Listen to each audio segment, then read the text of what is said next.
Assalamualaikum warahmatullahi wabarakatuh. Perkenalkan, saya Anausul Mutmainah, bertugas sebagai moderator dari kelompok kami, kelompok 1 yang beranggotakan 1. Anausul Mutmainah, 2. Resti Siti Maryam, 3. Emilia Nurdianti, 4. Nisrina Zayana Kurota Ayun, 5. Famila Zida, 6. Odi Wildan Pratama. Akan menjelaskan sedikit materi mata kuliah psikologi dasar dengan topik pembicaraan Historical Influences, Research Methodology in Psychology and Organization. Langsung saja ke materi yang pertama, yang akan disampaikan oleh saya sendiri.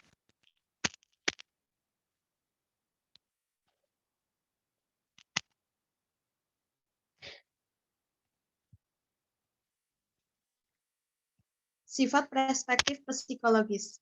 Studi psikologi telah memberikan pengetahuan dan wawasan berharga dalam memahami perilaku orang-orang dalam organisasi dan pengaturan bisnis yang mengakibatkan manajer mendapatkan informasi yang relevan tentang perilaku manusia ketika dihadapkan dengan masalah dalam konteks bisnis dan manajemen.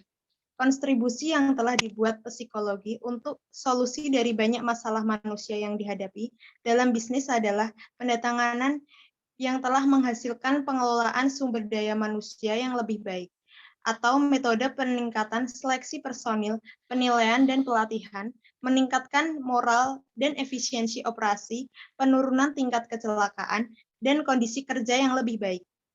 Materi selanjutnya yaitu pendekatan berbeda. Terdapat 3 perspektif utama. Yang pertama, pendekatan psikoanalisis. Pendekatan psikoanalisis diperkasai oleh Freud mengabaikan atau menunjukkan sedikit minat pada bidang psikologi kontemporer tertentu, atau sikap, persepsi, dan pembelajaran. Karena keasikan utama dengan memberikan bantuan untuk pasien neurotik, pendekatan ini memberikan dorongan besar untuk perkembangan awal psikologi modern. Yang kedua yaitu pendekatan behaviorisme. Behaviorisme adalah pendekatan psikologi yang terbatas pada apa yang objektif, dapat diamati dan terukur. Pendekatan ini yang menonjol dalam psikologi sampai tahun 1950-an. Menganjurkan sarana ilmiah untuk mempelajari perilaku dalam kontrol yang berhati-hati. Yang ketiga yaitu pendekatan fenomenologis. Pendekatan fenomenologis jumlahnya reaksi humanistik terhadap behaviorisme. Contohnya adalah pandangan bahwa individu berusaha untuk pertumbuhan pribadi, dan ilustri ini adalah tentang atualisme diri Maslow sebagai yang utama tingkat dalam hierarki kebutuhannya dibahas dalam kehubungan dengan motivasi. Yang terakhir yaitu pendekatan kognitif. Pendekatan kognitif yang berfokus pada keadaan mental internal dan proses individu, misalnya persepsi, pembelajaran, dan memori. Telah dominan dalam psikologi sejak tahun 1970-an dan diakui sebagai sekolah pemikiran. Pendekatan ini terhadap psikologi yang cukup banyak kesamaan dengan pendekatan fenomenologis. Diadopsi seluruh buku di mana pandangan kognitif diakui, misalnya persepsi dan keputusan yang membuat. Selanjutnya disampaikan oleh Nisrina Zayana Kurota Ayun.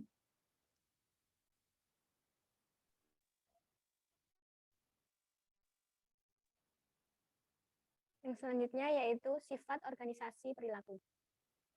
Subjek yang mengacu pada studi perilaku manusia dan organisasi untuk memahami, menjelaskan, memprediksi, dan mengubah perilaku manusia seperti yang terjadi dalam konteks organisasi. Terlepas dari fokus pada individu, perilaku organisasi juga berkaitan dengan hubungan antara individu dan kelompok, serta bagaimana keduanya berinteraksi dengan organisasi.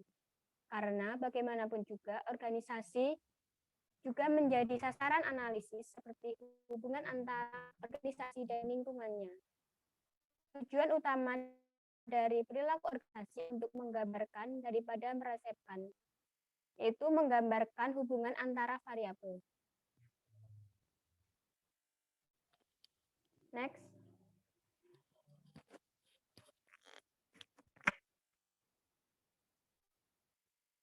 Terdapat 7 disiplin organisasi. Yang pertama, psikologi, sosiologi, antropologi, ilmu politik, ekonomi, teknik industri, serta medis. Psikologi berfokus kepada kelompok individu, pengembangan organisasi, teknik psikologi kerja. Sosiologi berfokus kepada analisis organisasi. Antropologi berfokus kepada hubungan manusia dengan lingkungannya, seperti budaya. Ilmu politik berfokus kepada aktivitas yang berhubungan dengan perolehan kekuasaan, terlibat dalam aktivitas politik, keberadaan kepentingan pribadi, serta generasi dan resolusi konflik dan pembentukan koalisi. Ekonomi berfokus kepada kebijakan ekonomi perusahaan sebagai entitas ekonomi, sifat pasar tenaga kerja, serta perencanaan sumber daya manusia.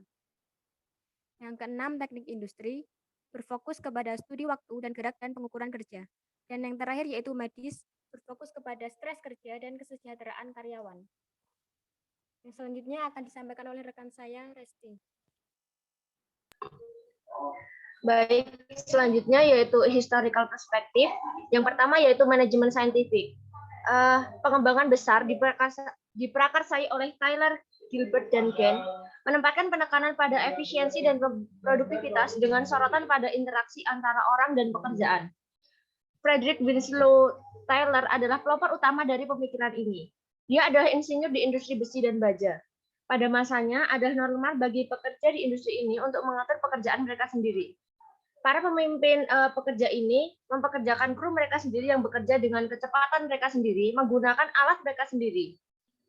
Dan mereka tahu banyak tentang pekerjaan mereka daripada atasan mereka. Taylor merasa bahwa pekerja cenderung mereda karena mereka malas atau mereka sengaja akan membatasi output untuk melindungi pekerjaan mereka. Dia merasa solusi untuk masalah ini terletak pada manajemen saintifik. Fitur utama untuk manajemen saintifik adalah mempelajari pekerjaan secara sistematis dengan maksud untuk meningkatkan cara tugas dilakukan. Berikut ada beberapa hal untuk mempelajari pekerjaan dilakukan hal tersebut. Yang pertama yaitu pelatihan karyawan. Yang pertama yaitu pilih karyawan terbaik untuk berbagai pekerjaan. Yang kedua, melatih karyawan dengan metode yang paling efisien dan gerakan yang paling ekonomis untuk menyebarkan dalam pekerjaan. Yang ketiga yaitu sistem pembayaran TPC rate, memberikan hadiah yang lebih besar untuk usaha yang lebih besar. Yang keempat yaitu gunakan jeda istirahat untuk memerangi kelelahan. Yang kelima yaitu percayakan kepada supervisor tugas untuk memastikan bahwa karyawan menggunakan metode yang ditentukan. Yang terakhir yaitu berlangganan gagasan spesialis pekerjaan dan produksi massal. Yang kedua yaitu birokrasi klasik. Pada birokrasi yang ideal, di sini ditentukan dengan bagaimana mengatur secara efektif sejumlah besar karyawan menjadi keseluruhan struktur. Model Weber disebut sebagai organisasi legal, rasional, atau birokratis, dan dianggap efisien secara teknis. Gagasan efisiensi masih hidup di zaman modern dunia di mana penekanan diberikan untuk merancang cara terbaik untuk mencapai tujuan tertentu.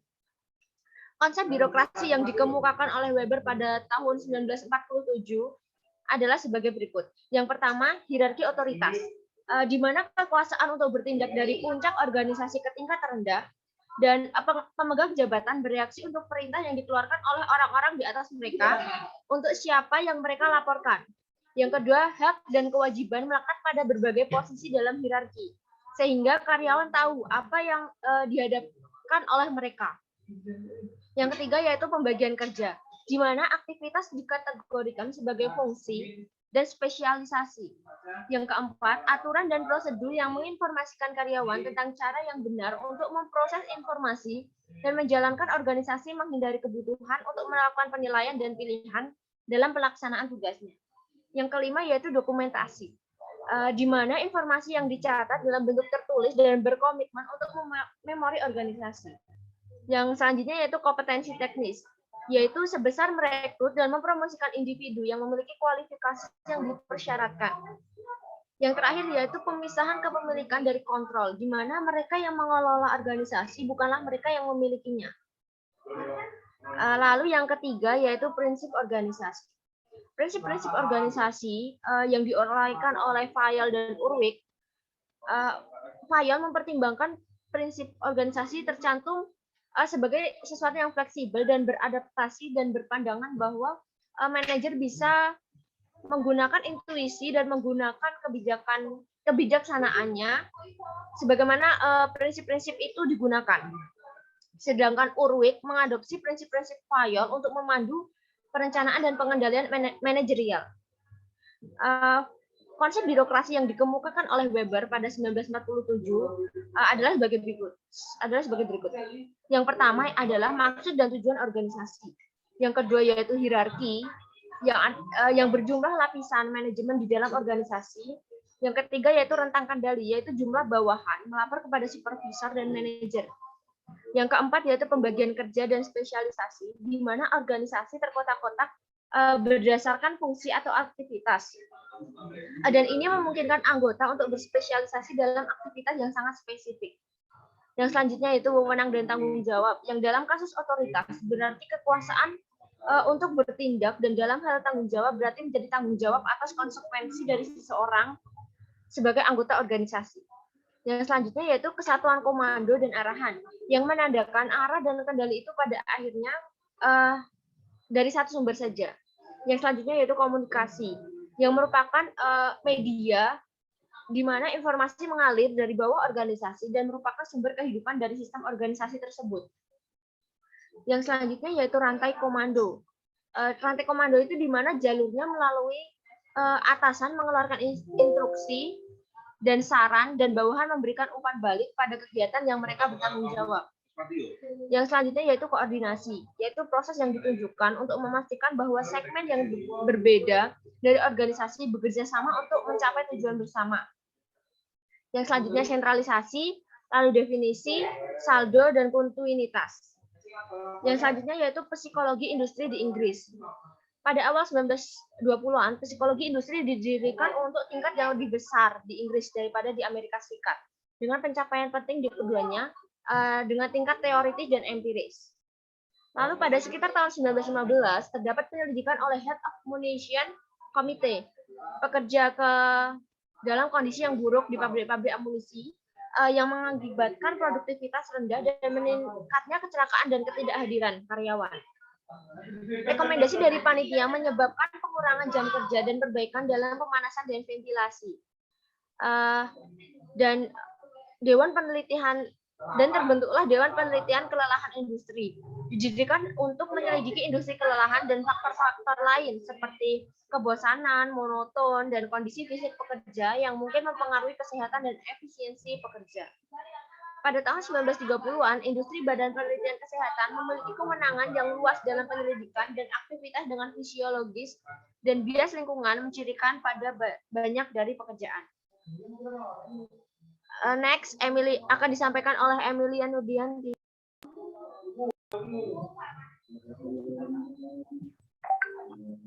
Yang kelima, gerakan hubungan manusia. Gerakan hubungan manusia muncul sebagai reaksi terhadap pendekatan sebelumnya seperti manajemen ilmiah dengan penekanan alistik dan operasional masing-masing, dan kecenderungan untuk menjelaskan perilaku pekerja sebagai respon terhadap lingkungan yang dipertahankan sebagian besar dalam hal materi. Seorang ilmuwan sosial dari Harvard University berpikir bahwa perusahaan menggambarkan sebagai organisasi yang berkomitmen pada keadilan dan kemanusiaan dalam hubungannya dengan pekerja, di mana moral adalah dari urutan paling tinggi. Ada beberapa poin yang mengacu pada pekerja, tanggapan terhadap situasi pekerja mereka. Yang pertama yaitu pekerja berkolaborasi dengan manajemen dalam pengenalan berbagai perubahan dan hubungan baik terjalin dengan supervisor, dengan tidak adanya kecurigaan antara pekerja dan manajemen. Yang kedua, para pekerja menemukan eksperimen itu menarik. Mereka menyetujui apa yang sedang terjadi dan disambut untuk dikonsultasikan oleh pengelolaan. Yang ketiga, aktivitas sosial dalam kelompok kerja berkembang dan memanifestasikan dirinya dalam sejumlah pengetahuan, yaitu siapa yang ada di sebelah mereka. Terpentingnya organisasi informasi adalah disahkan. Yang keempat, efek motivasi dari kebutuhan sosial, dan pentingnya lingkungan sosial diakui, dan hubungan antara faksi kepuasan dan produktivitas disarankan. Yang kelima, wawancara dan konseling digunakan untuk meminta informasi dari para pekerja dan memberikan dukungan kepada mereka. Secara khusus, wawancara non-direktif di mana orang yang diwawancarai bebas berbicara tentang segala macam hal yang menarik minat mereka atau mengganggu mereka. Alih-alih menjawab pertanyaan, langsung dianggap efektif. Teknik ini diadopsi setelah menggunakan pendekatan direktif mulanya. Yang keenam, hubungan neomanusia. Munculnya hubungan neomanusia, pendekatan ini dimulai di awal tahun 1950-an. Digembor-gemborkan lebih analisis ilmiah fungsi organisasi. Hal ini dicontohkan dalam sumber daya manusia. Teori yang dikemukakan oleh Mills tahun 1965 diilustrasikan dalam sebuah pengakuan bahwa karyawan memiliki potensi besar untuk berprestasi dan mereka tidak boleh diperlakukan sebagai makhluk yang patuh dan patuh. Yang ketujuh, pendekatan sistem. Sistem terdiri dari masukan, proses transformasi, keluaran, dan umpan balik dari lingkungan. Merupakan suatu unit yang terorganisir yang terdiri dari dua atau lebih bagian atau subsistem yang saling bergantung dan dapat dibedakan dari lingkungannya oleh beberapa batas dan dapat diidentifikasi. Pada bagian pendekatan yang digunakan adalah tinjauan umum. Organisasi tidak dapat diisolasi dari perubahan yang terjadi di lingkungan eksternal mereka. Kami telah menyaksikan ekonomi yang cepat pertumbuhan di negara-negara tanpa industri yang kuat hingga saat ini dan memperlambat pertumbuhan ekonomi di lebih ekonomi yang matang dan pada waktu persaingan global yang pelonggaran pembatasan perdagangan internasional. Yang kedelapan, pendekatan kontingensi. Pendekatan ini menentang pandangan bahwa ada jawaban universal yang pertanyaan organisasi. Para organisasi mengajukan prinsip universal pemecahan masalah, penataan organisasi, dan mengadvokasi prinsip-prinsip organisasi. Namun pendekatan kontingensi adalah ada penerimaan pandangan bahwa untuk contoh struktur organisasinya adalah tergantung pada kemungkinan situasi di mana setiap organisasi menemukan dirinya sendiri. Materi selanjutnya akan disampaikan oleh Odi Widudan.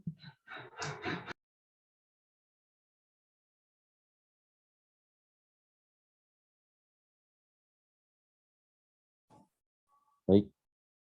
Research metodologi.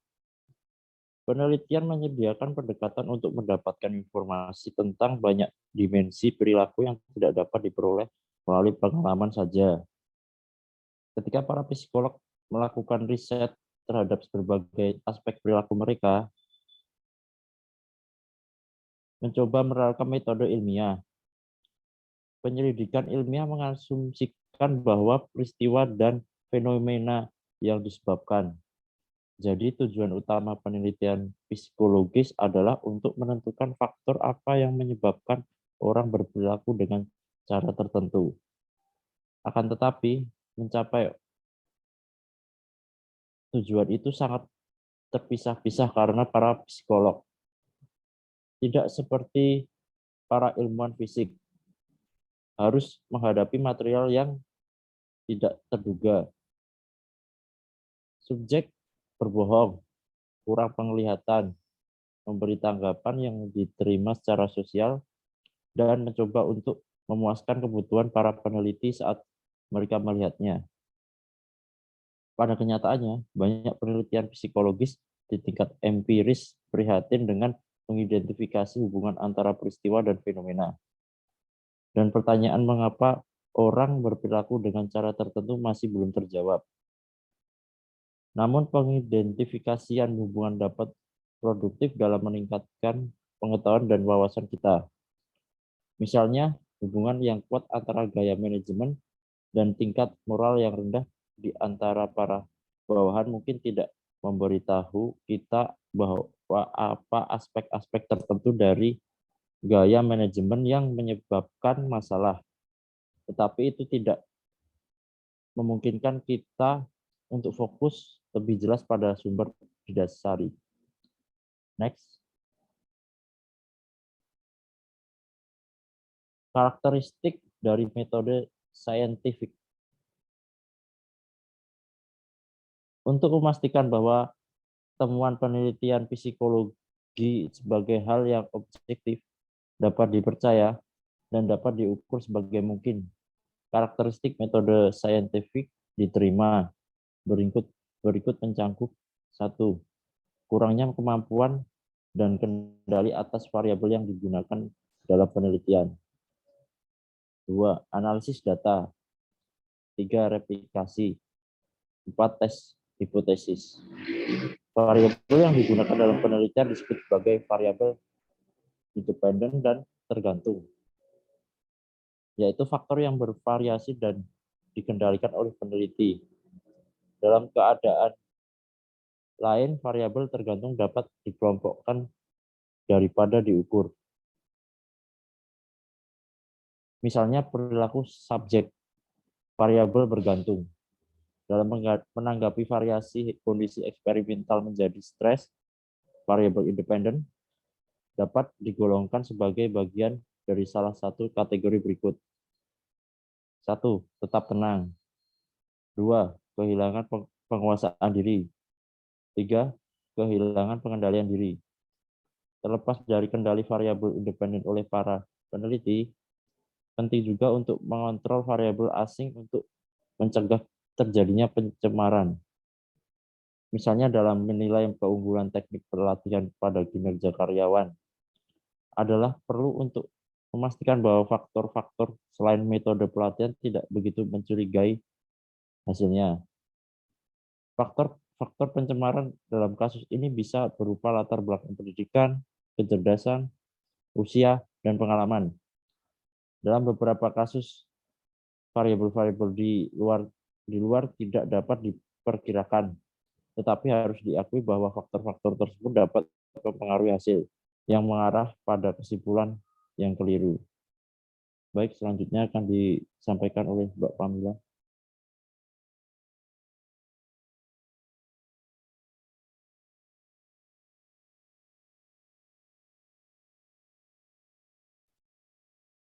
Baik, saya akan melanjutkan presentasi dari Mas Odi Wildan Pratama tentang teknik dan pengaturan. Cabang psikologi yang berbeda menggunakan teknik yang berbeda ketika menerapkan metode ilmiah. Yang pertama, percobaan laboratorium. Percobaan ini dapat dilakukan dalam kondisi terkendali di laboratorium atau situasi kerja di mana variabel independen berada di bawah kendali eksperimen. Misalnya, ada laporan manipulasi sistematis variabel independen untuk menunjukkan pengaruh kausal pada pengkondisian operasi. Dalam percobaan skimmer pada pengkondisian operasi frekuensi dispensasi pelet makanan ke merpati atau variabel independen bervariasi karena eksperimen berpikir ini akan menyebabkan perubahan perilaku atau variabel dependent. Dalam percobaan laboratorium, peneliti dapat mengontrol kondisi di mana percobaan dilakukan dan oleh karena itu ada kemungkinan lebih besar untuk menempatkan konfederasi dalam kesimpulan yang ditarik tentang hubungan antara variabel independen dan dependent. Penemuan dari percobaan laboratorium memiliki nilai terbatas di dunia nyata jika situasi di laboratorium terlalu dibuat-buat. Misalnya, mata pelajaran adalah siswa tanpa pengalaman kerja dan percobaan berkaitan dengan motivasi kerja. Yang kedua, eksperimen lapangan. Eksperimen lapangan dirancang dengan maksud untuk menerapkan metode laboratorium untuk situasi kehidupan nyata, dan ini dapat dianggap sebagai kekuatan. Keuntungan utama dari survei adalah bahwa data yang sebanding dari banyak responden dapat diperoleh dan pola dalam data dapat dieksplorasi. Kerugian utama adalah bahwa kita dapat menyederhanakan perilaku secara berlebihan dan dengan menempatkan ketergantungan yang begitu besar pada laporan verbal subjek, penelitian ini terkena kelemahan tertentu. Hal ini dapat mencakup kekurangan dalam memori subjek serta sudut pandang yang bias. Selain itu, subjek bebas untuk menahan informasi penting. Yang ketiga, studi lapangan. Studi lapangan dilakukan dalam pengaturan kehidupan nyata dan terutama berkaitan dengan metode penelitian survei berdasarkan kuesioner, wawancara, pengamatan, dan analisis dokumen. Ketika berbagai atribut kelompok dari suatu populasi dikumpulkan, maka disebut dengan survei deskriptif. Ketika hubungan kausal atau asosiasi, misalnya hubungan antara sistem penghargaan eksekutif dan motivasi dieksplorasi, survei bersifat jelas. Kedua jenis survei dapat saling terkait. Pada dasarnya ada dua format untuk kuesioner. Salah satunya adalah di mana responden memilih respon yang sesuai dari yang tercantum, dan ini memfasilitasi pemrosesan kuesioner yang telah selesai menggunakan metode statistik dan pemrosesan komputer. Kelemahan dari format ini adalah bahwa responden kehilangan kesempatan untuk menjelaskan tanggapan mereka. Format lain memungkinkan untuk presentasi serangkaian pertanyaan, tetapi dalam hal ini, responden menjawab dengan kata-kata mereka sendiri. Kerugiannya adalah bahwa responden membutuhkan lebih banyak waktu untuk menyelesaikan kuesioner dan seperti bijak itu memakan waktu bagi peneliti untuk menganalisis dan menafsirkan jawabannya. Yang keempat, kuesioner. Untuk mendapatkan data, semua responden ditanya pertanyaan yang sama dalam urutan yang sama terlepas dari apakah kuesioner atau wawancara digunakan. Di mana sejumlah besar subjek terlibat, kuesioner biasanya dikirim ke sampel acak dari kelompok yang disurvei untuk mengurangi biaya dan waktu, dan mereka dapat diselesaikan dalam waktu yang relatif singkat.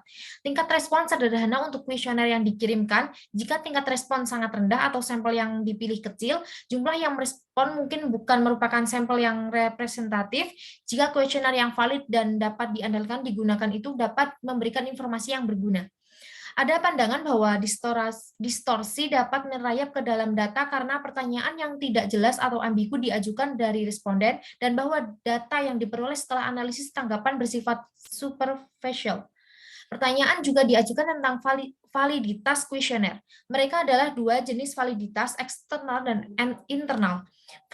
Validitas eksternal berkaitan dengan sejauh mana wawancara, pertanyaan diajukan dari wawancara dan jawabannya dapat digunakan untuk melengkapi data yang dikumpulkan dengan cara yang lain. Misalnya kuesioner. Yang kelima, observasi. Ingatan, pikiran, perasaan, atau data yang tidak dapat diamati dapat disimpulkan dari mengamati perilaku. Meskipun kadang-kadang mungkin difficult untuk menyimpulkan apa yang menyebabkan perilaku tertentu. Pengamatan dapat terstruktur atau tidak terstruktur dan sangat membantu jika ada dua atau lebih pengamat sehingga mereka dapat membandingkan catatan dan memeriksa bias. Pengamatan yang tidak terstruktur mengambil bentuk pengamatan peserta dan sering digunakan dalam penyelidikan eksplorasi. Dalam pengamatan terstruktur, pengamat tahu terlebih dahulu perilaku apa yang relevan dengan tujuan penelitian. Yang keenam, wawancara, di mana peneliti mengamati perilaku pekerja di suatu pabrik dengan atau tanpa sepengetahuan mereka sebagai bagian dari studi penelitian. Ini dapat disebut sebagai pengamatan naturalistik. Dalam pengaturan ini, peneliti mengumpulkan informasi tetapi tidak ada upaya untuk mempengaruhi responden. Pengamatan bisa tidak mengganggu, di mana pengamat tidak bersentuhan dengan orang-orang dan yang lain tidak menyadari bahwa mereka sedang diawasi. Metode observasional dapat digunakan untuk penyelidikan dalam berbagai cara. Ini cocok untuk pengembangan wawasan yang kemudian dapat menyebabkan pembentukan hipotesis dan dapat memfasilitasi interpretasi data yang diperoleh dengan teknik lain. Hal ini dapat digunakan di mana subjek tidak dapat memberikan laporan verbal. Tidak semua perilaku dapat diamati karena kebutuhan subjek dan privasi dalam keadaan tertentu. Dan itu adalah important untuk mengakui kemungkinan bahwa orang dapat mengubah perilaku mereka jika mereka tahu mereka sedang diawasi. Yang ketujuh, penelitian tindakan.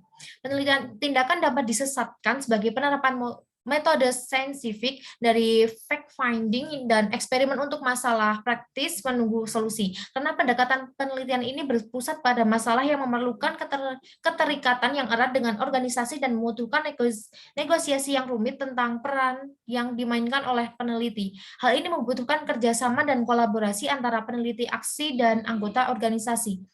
Hasil penelitian tindakan yang disukai adalah solusi untuk masalah langsung dan kontribusi terhadap pengetahuan dan teori saintifik. Peneliti aksi biasanya orang luar dan tidak seperti agen perubahan yang dituduh membawa perubahan spesifik. Mereka melakukan penelitian organisasi. Yang kedelapan, masalah etika. Mereka yang melakukan penelitian dalam organisasi harus peka terhadap masalah etika potensial. Hak privasi seseorang harus dihormati. Pelanggaran prinsip ini terbukti ketika subjek diamati tanpa sepengetahuan mereka, ketika pertanyaan yang sangat pribadi diajukan dari mereka, atau tanpa sepengetahuan mereka atau rekan-rekan mereka, ketika seorang pengamat peserta memamerkan dirinya sebagai misalnya seorang pekerja, sehingga menyembunyikan identitas aslinya. Selain itu, subjek harus bebas untuk memutuskan apakah akun berpartisipasi dalam studi penelitian atau tidak, dan harus diberi kesempatan untuk mendapatkan informasi rinci tentang penelitian sebelum membuat komitmen untuk mengambil bagian atau diberitahu tentang sifat percobaan menyimpulkan itu telah terjadi. Juga subjek harus diberitahu tentang hak mereka untuk menarik diri dari proyek penelitian yang kapan saja. Demikian presentasi yang dapat saya sampaikan. Saya kembalikan ke moderator. Kepada Mbak Anaf, saya persilahkan.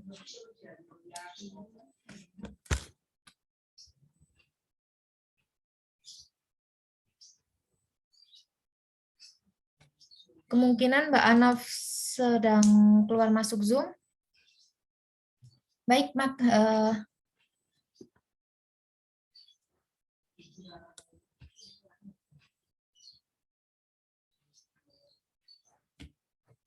Itu yang dapat kami sampaikan. Bila ada kesalahan kata, kami mohon maaf.